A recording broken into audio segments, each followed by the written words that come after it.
I want to start by saying I thought I was the good guy in this story. I really did. My name is Daniel. I'm 34 years old, and 3 weeks ago I found a prepaid burner phone stuffed underneath the driver's seat of my wife's Honda Pilot.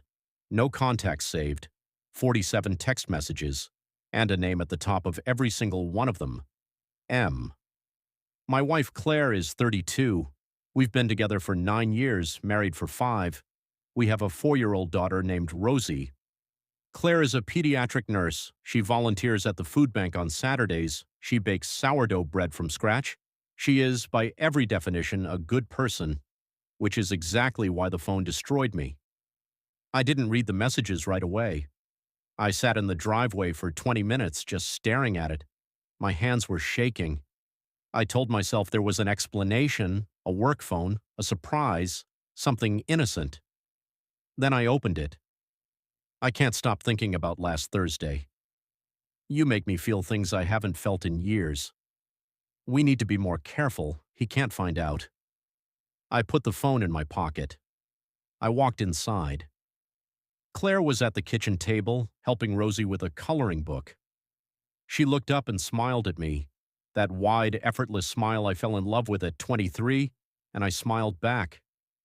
I don't know how I smiled back. I genuinely don't know.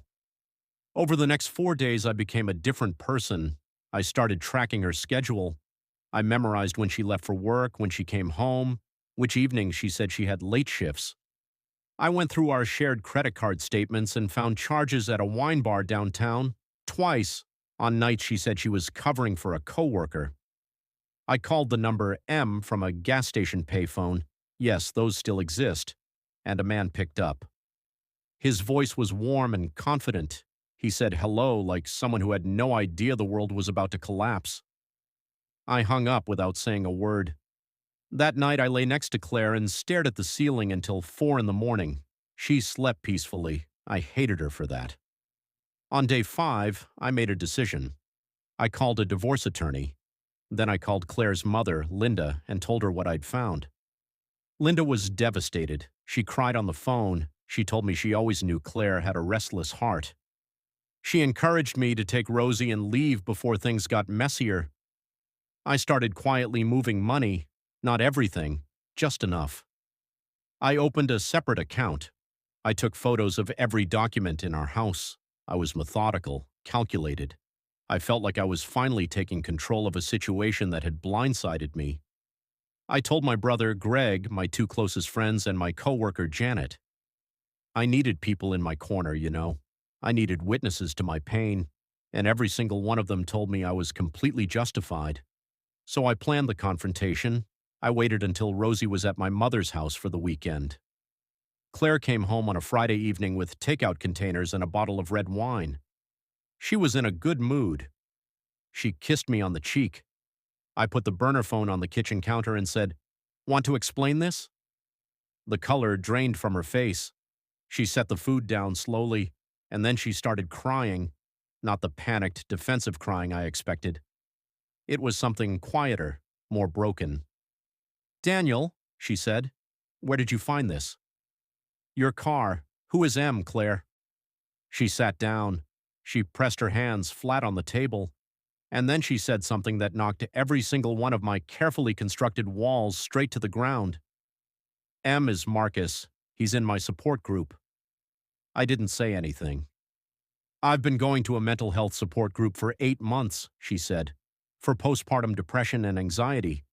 I never told you because every time I tried to bring up struggling, you told me I had nothing to complain about, that I had a good life, that other people had real problems."